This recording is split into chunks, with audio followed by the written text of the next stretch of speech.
فقیر آتا تو اماں اپنے حصے کی روٹی اس کو دے دیتی، بدلے میں وہ دعا دیتا کہ اللہ تجھے بیٹا دے جو تجھے کما کما کر کھلائے۔ مجھے بڑی ہنسی آتی کہ اماں کو بیوہ ہوئے تو 7 سال ہو گئے ہیں، پر اس کی یہ دعا سن کر اماں بڑی خوش ہوتی اور روزانہ الٹرا ساؤنڈ بھی کرواتی۔ ایک رات اچانک پڑوسن کی طبیعت خراب ہوئی تو ماں وہاں چلی گئی۔ میں اماں کے بستر پر لیٹ گئی۔ یہ میری سب سے بڑی غلطی تھی، کیونکہ اچانک اماں سمجھ کر پھر آج صبح صبح وہی فقیر جا کر گلی میں صدا لگانے لگا جو روز آ کر سارے محلے سے مانگا کرتا تھا۔ مجھے اس فقیر کے آنے سے سخت اکتاہٹ ہوتی تھی، کیونکہ اس کے آتے ہی اماں اپنے حصے کی روٹی جا کر اسے دے آتی اور خود بھوکی رہ لیتی۔ پہلے ہی ہم لوگ بہت مشکل سے وقت کاٹ رہے تھے، ابا کے جانے کے بعد سے 2 وقت کی روٹی بھی مشکل سے نصیب ہوتی تھی، اور اس میں سے بھی اماں اپنے حصے کی روٹی اسے دے دیتی۔ اس فقیر کا حلیہ بھی بہت عجیب ہی لگتا تھا، بڑے بڑے کڑے ہاتھوں میں اور گلے میں پہنے ہوتے تھے اور آنکھوں میں بھر بھر کر سرما لگا ہوتا تھا، جس سے اس کی شکل عجیب سی لگتی تھی۔ پورا محلہ اس فقیر کو سر آنکھوں پر بٹھاتا تھا، کیونکہ سب کا ماننا تھا کہ اس فقیر کی دعا میں بڑا اثر ہے، اور یہی سب سے بڑی وجہ تھی جس کی وجہ سے میں اسے ناپسند کرتی تھی۔ جب سے اماں اسے اپنے حصے کی روٹی جا کر دیتی، وہ فقیر بدلے میں کہتا کہ تجھے اللہ بیٹا دے گا جو تجھے کما کما کر کھلائے گا، تیرے دن پھیر دے گا جو تجھے کما کما کر کھلائے گا۔ اس فقیر کی دعا جھوٹی لگتی، کیونکہ ابا کو اس دنیا سے گئے 7 سال ہو چکے تھے۔ میرا نام آنچل ہے، سب پیار سے مجھے رانی کہتے تھے۔ اس سب کی لسٹ میں بس میرے ماں باپ ہی آتے تھے، کیونکہ ان کے علاوہ میں نے کبھی کسی اور کو اپنے آس پاس بھی نہیں دیکھا تھا۔ میرا کوئی بہن بھائی تھا اور نہ ہی کوئی رشتے دار، بس محلے میں ہی 1-2 دوست تھی جو کبھی کبھی رانی کہہ لیتی تھیں۔ اب میں اپنی دوست کو ان کے رشتے داروں کے گھر جاتا دیکھتی میں بہت اداس ہو جاتی تھی۔ میرا کوئی رشتے دار کیوں نہیں ہے؟ اماں سے پوچھتی تو وہ کہتی کہ میرا کوئی بہن بھائی اس دنیا میں نہیں ہے اور تیرے باپ کے رشتے دار ہم سے ناراض ہیں۔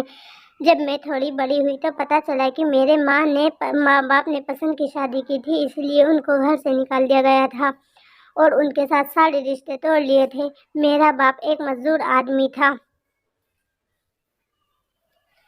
سارا دن محنت مزدوری کرتا تھا تو ہمیں شام کو کھانا ملتا تھا۔ میری ماں کو پیروں اور فقیروں پر بڑا اعتماد تھا، وہ جب بھی کسی پیر کے یہاں جاتی تھی اور اپنے حالات کے بدلنے کی دعائیں کرواتی تھی، کہتی تھی پیر صاحب نے کہا ہے کہ اگلے سال ہمارے حالات ضرور بدل جائیں گے اور کوئی بہت بڑی خوشی ملے گی۔ میں نے کہا اماں مجھے تو بہن یا بھائی کی خوشی چاہیے، میرا بڑا دل چاہتا تھا کہ میرا کوئی چھوٹا بھائی بہن ہو جس کے ساتھ میں کھیلوں کودوں۔ خود اماں کو بھی بیٹے کی بڑی آرزو تھی۔ میں 8 سال کی تھی، مگر اماں کی اس بات کو لے کر اگلے سال ہمیں کوئی خوشی ملے گی میرے دل کی امید جگا دی تھی، لیکن اگلے سال خوشی کے بجائے وہ حادثہ ہو گیا۔